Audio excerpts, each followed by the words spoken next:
Hello दोस्तों, welcome back to the channel Srishti study point. और जो करंट अफेयर की सीरीज़ चला रहे हैं, इसमें ये अगली वीडियो है और इसमें बहुत इम्पोर्टेंट करंट अफेयर है और 2023 का। तो यहाँ पर देख लेते हैं कि कौन कौन से क्वेश्चन है। वीडियो अगर आपको अच्छी लग रही है दोस्तों, लाइक कीजिएगा। चैनल पर नए हो तो सब्सक्राइब कर लीजिएगा और कमेंट के द्वारा ज़रूर बताइएगा कि ये सीरीज़ कैसी लग रही है। तो उत्तराखंड का पूर्व नाम क्या था? तो उत्तरांचल था। ये राज्यों के निर्माण के क्रम में 27वां राज्य बना था। और इसके साथ साथ मैं आपको बता दूं कि उत्तराखंड के जो पहले मुख्यमंत्री थे वो थे नित्यानंद स्वामी। इसके बाद अगला क्वेश्चन है यहाँ पर, जल संसाधन सहयोग पर भारत ऑस्ट्रेलिया संयुक्त कार्य समूह की छठी बैठक जो है वो नई दिल्ली में आयोजित की गई। और ईज़ ऑफ डूइंग बिजनेस पर राष्ट्रीय सम्मेलन जो है वो भी नई दिल्ली में आयोजित किया गया। ये यहाँ पर आपको दिख रहा होगा। और इस सम्मेलन का आयोजन जो है, जो ईज़ ऑफ डूइंग बिजनेस है, इसका आयोजन उद्योग संवर्धन और आंतरिक व्यापार विभाग DPIIT और भारतीय उद्योग परिसंघ CII के द्वारा किया गया। इसके बाद अंतर्राष्ट्रीय रेडियोलॉजी दिवस जो है वो 8 नवंबर को मनाया जाता है। और दिवस जो हैं अच्छे अच्छे जितने भी हैं वो कोशिश कर रही हूँ मैं सब बताने की, क्योंकि नए दिवस आ रहे हैं अब जो बच्चों ने कभी पेपर में जो है पिछले पेपरों में नहीं आए हैं। गोवा के राज्यपाल PS श्रीधरन पिल्लई के द्वारा कौन सी पुस्तक लिखी गई है? इम्पॉर्टेंट क्वेश्चन है जब पुस्तक से रिलेटेड है तो। बामन वृक्ष कला। और ये जो है ये 200वीं पुस्तक है इनकी, समझ लीजिए आप। और इस पुस्तक का जो विमोचन है वो हमारे उपराष्ट्रपति जगदीप धनखड़ जी ने किया। ग्लोबल रिस्पॉन्सिबल टूरिज्म अवार्ड 2023 जो है वो केरल रिस्पॉन्सिबल टूरिज्म मिशन को दिया गया। और ये जो है best for local sourcing craft and food की श्रेणी में केरल की रिस्पॉन्सिबल टूरिज्म मिशन को दिया गया ये अवार्ड। इसे जो है इसे यह पुरस्कार किस पहल को बढ़ावा देने के लिए केरल को दिया गया?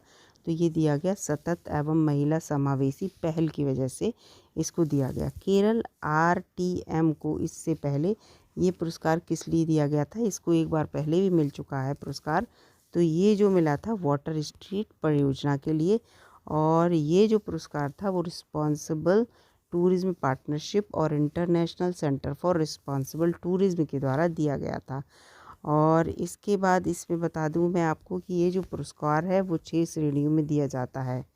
इसके बाद यहाँ पर आ गया राष्ट्रीय कैंसर जागरूकता दिवस, वो 7 नवंबर को मनाते हैं।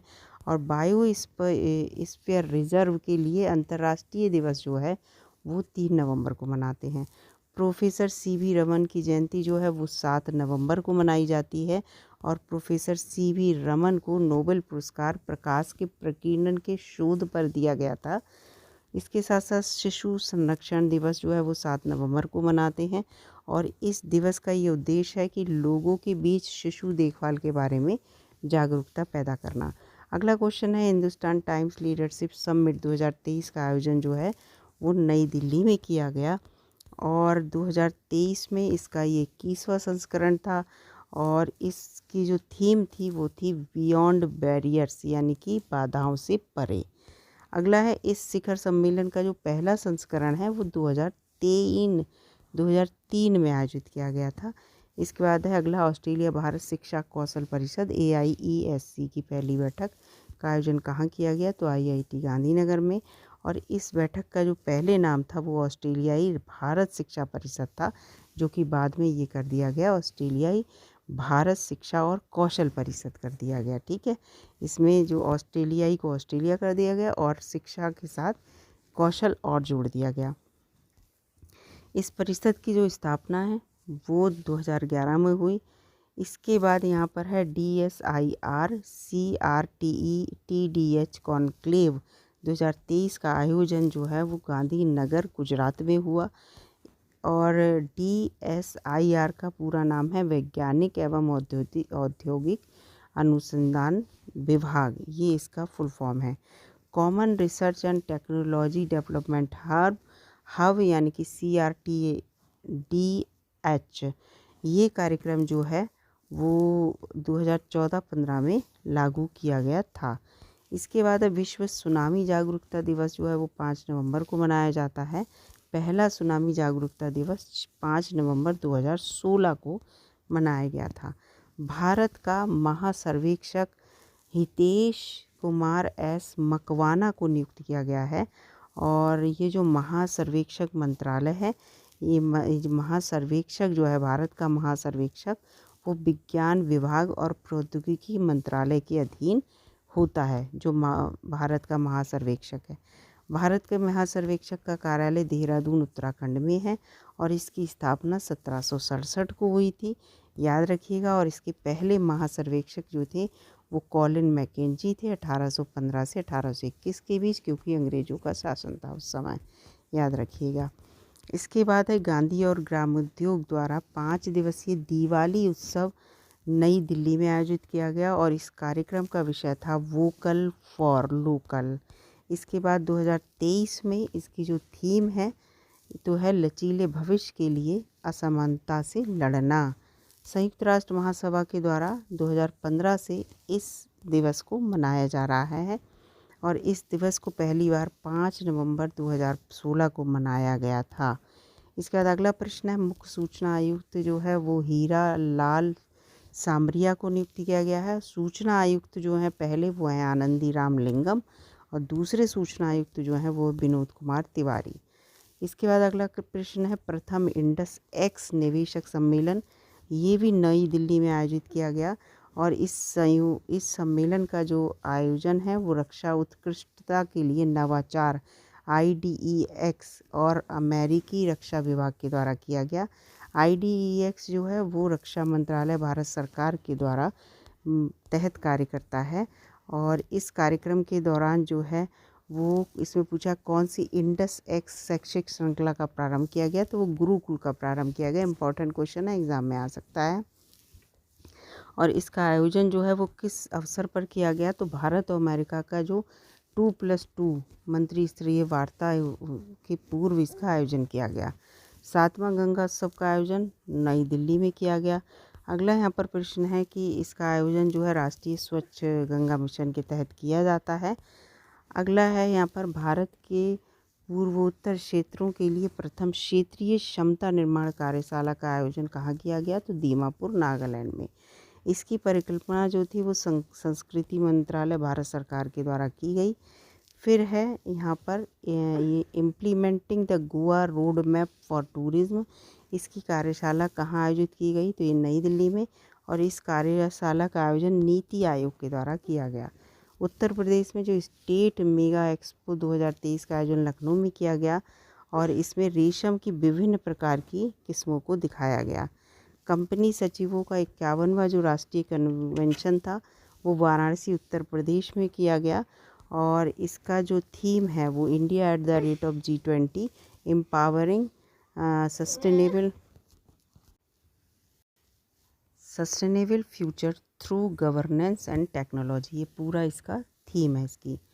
फिर है रोहिणी नैयर पुरस्कार 2023 किसे प्रदान किया गया, तो ये दीनानाथ राजपूत को प्रदान किया गया। अगला यहाँ पर प्रश्न है, देखते हैं ये पुरस्कार जो है इन्हें क्यों दिया गया, तो छत्तीसगढ़ में आदिवासी महिलाओं के जीवन के सुधार के लिए ये पुरस्कार दिया गया दीनानाथ राजपूत को, इसको याद रखिएगा, इंपॉर्टेंट क्वेश्चन है ये। केरल के सर्वोच्च न्यायालयिक पुरस्कार केरल ज्योति के लिए किसे चुना गया, तो ये T पद्मनाभन को चुना गया है। और केरल प्रभा पुरस्कार के लिए किसे चुना गया है, तो ये M फातिमा बीबी और नटराज कृष्णमूर्ति को चुना गया है, नटराज कृष्णमूर्ति। केरल श्री पुरस्कार जो है वो दिया गया है पुनातुर सोमराजन को, VP गंगाधरन को, रवि DC को, KM चंद्रशेखर को और पंडित रमेश नारायण को। इसके बाद टाटा पावर, ये है रीन्यूएबल एनर्जी का CEO और MD किसे नियुक्त किया गया, तो ये दीपेश नंदा को। अगला यहाँ पर प्रश्न है, हाल ही में किस शास्त्रीय संगीतकार का निधन हो गया, तो लीला ओमचेरी का, और इन्हें 2009 में पद्मश्री से सम्मानित किया गया था। फिर है भारतीय रिजर्व बैंक ने किसे अपना कार्यकारी निदेशक नियुक्त किया है, तो मनोरंजन मिश्रा को, और इनकी नियुक्ति 1 नवंबर 2023 से प्रभावी हो गई है। ये किन विभागों की निगरानी करता है, ये पूछ रहे हैं, ठीक है, भारतीय रिजर्व बैंक। तो जोखिम निगरानी, प्रवर्तन विभाग, बाह्य निवेश और संचालन विभाग।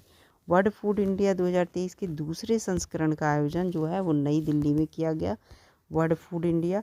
और इस कार्यक्रम का आयोजन जो है वो प्रधानमंत्री नरेंद्र मोदी जी ने किया।